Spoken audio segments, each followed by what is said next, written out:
server in Minecraft, there has been a secret hidden deep underground in the Nether, something that by all means should not exist in vanilla Minecraft. A water source, the last of its kind, placed on the server illegally in 2012. Its existence was only known by a select few. While other water sources have been discovered and destroyed over the years, there were plans to use this one specifically to completely change 2b2t's Nether dimension. But recently, it has finally fallen. One of the players that had been protecting it for many years ended up making the coordinates public. Why would someone trying to keep the water safe end up leaking it? Well, once you hear the entire story, you might actually agree with their actions. Today, we'll be discussing the origin of the very last Nether water source on 2b2t.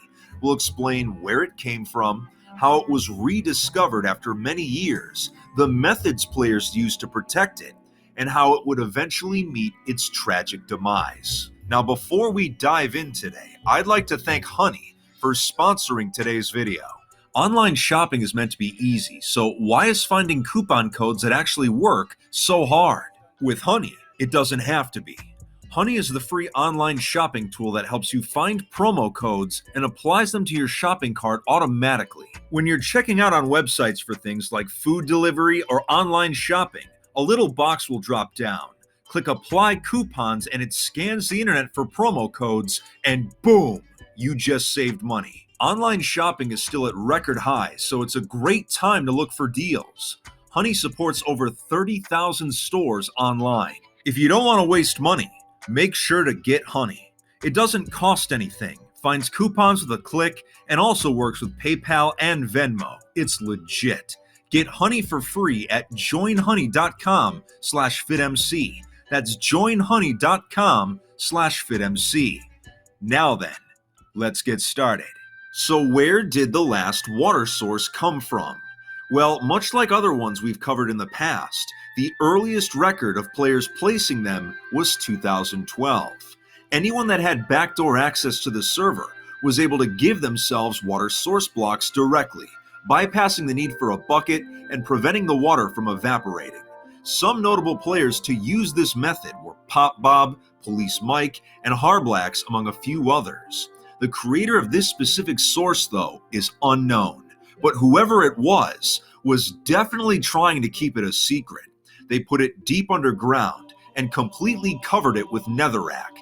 It was surrounded on all sides by lava, making it harder to see by using X-ray. This technique ended up being incredibly effective. Despite the water being located about 2,000 blocks away from Nether spawn, it was concealed enough to survive for a very long time. For many years, as server events would unfold and groups would rise and fall, this puddle slept peacefully the entire time. But in 2016, during the height of one of the server's largest wars, a player that would eventually become the water source's protector joined for the first time. His name was Courier6. Wanting to uncover the server's history, he began exploring as much of the map as possible. In a short amount of time, he became quite the base hunter. He eventually became so good at it that he started finding places that were unknown to the general public. He eventually became friends with a fellow base hunter named 4Pilot, and together, they began a project to follow every single chunk trail in the Nether. They circled spawn in a 100,000 block radius. It was incredibly time-consuming, but allowed them to find and document many places that had been lost to time. In some of my previous videos where we revealed things such as illegal end portals, Courier was usually the person that found them first. That's how good he was. In 2018, he would stumble upon his first ever water source in the Nether. It was located on the roof, a remnant of the old days.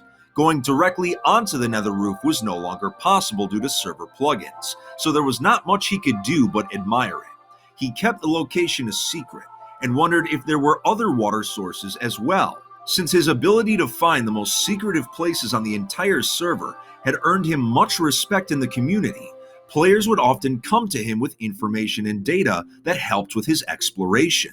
In 2019, a player named Lamp would privately share a world download with Courier. It was all of 2b2t's Nether, going 21,000 blocks in all directions. They used a program to analyze it and discovered that there were several water sources completely undisturbed in the region surrounding spawn. As you could guess, one of them was the single source deep underground, right next to Nether spawn. Despite the area being a war zone, it had been hiding there the entire time. Courier and his associates decided they would keep the locations a secret for as long as possible, since they could not be replaced if destroyed.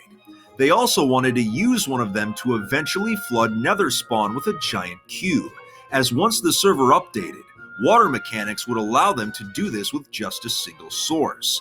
In a way, they had become the guardians of Nether water on 2b2t, but their job was about to get a lot harder. A different group of players had discovered the Nether water that was hiding on the roof. They would break the bedrock underneath the source, allowing the water to flow down into the area below. Using a large aqueduct system, they would go on to found the base Wasriga Hole, a German phrase which translates to watery hell. Courier and crew soon discovered that this base had been built. They were upset that these builders had made it blatantly obvious there was water above, as that particular source would have been very useful for flooding Nether spawn due to its elevation. Anyone stumbling upon the base would now be more likely to find the spring and grief it. So they came up with an ingenious plan. They themselves would grief the base, turning it into a massive lava cast. By using exploits, they would place lava and cobblestone on the Nether roof to make it seem like the water was destroyed, but it was actually completely safe underneath the rubble. Then, in order to make peace with their victims, Courier would give them coordinates to a different area of the Nether with multiple water sources that they could build at instead. So in a way, by griefing this base, they had successfully protected the water source from actual destruction, while offering a solution to the players they had griefed. Not a bad outcome overall, but sadly, this from the studio that brought you Moana. Let's go! Welcome to the family Madrigal, the home of master plan was in vain, for not long after, the server's admin, Housemaster, would use a plugin to clear all illegally placed blocks on the Nether roof. This was done in an effort to replace broken bedrock as well as keep the server as vanilla as possible, but in the process, much history was destroyed. Their roof water was now gone, and they had already given up one of their better water sources to the players they had griefed. So now, they turned their focus to that small puddle of water, still sleeping deep underground. This would become their backup for the Nether flooding project. It wouldn't be as easy to transport as the roof water, but it could still be done through various means once the server updated. From 2020 through 2021, water sources in the Nether slowly began to fall. The builders of Wasriga Hole had completed their sequel base, Wasriga Hole 2, at the coordinates Courier had provided them. It had a very similar feel to the first one, but with the water being less blatantly featured. However, it would eventually be found by a random explorer, and then destroyed. This time, the water sources did not survive, so they were no longer usable for any future projects. All remaining water was kept as secret as possible, but this wouldn't last forever.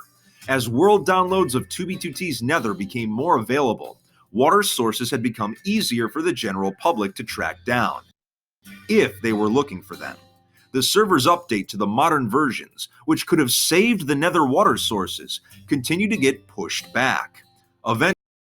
Eventually, all that was left was this single underground source. Its existence had become sort of an open secret, but October of 2021 would mark the final month of its existence. Courier discovered that a few players were attempting to sell the coordinates to it for real-world money. Within the past few years, it's become a trend to try and sell items and coordinates for actual cash, and some players have had notable success in doing this. So this made Courier upset. The water that he and a select few had spent years protecting was now about to be used to potentially scam an innocent player. With the server still not ready to update yet, there was likely no chance it would survive long enough to be used to completely transform the Nether as he had originally planned. He wasn't going to let it end like this.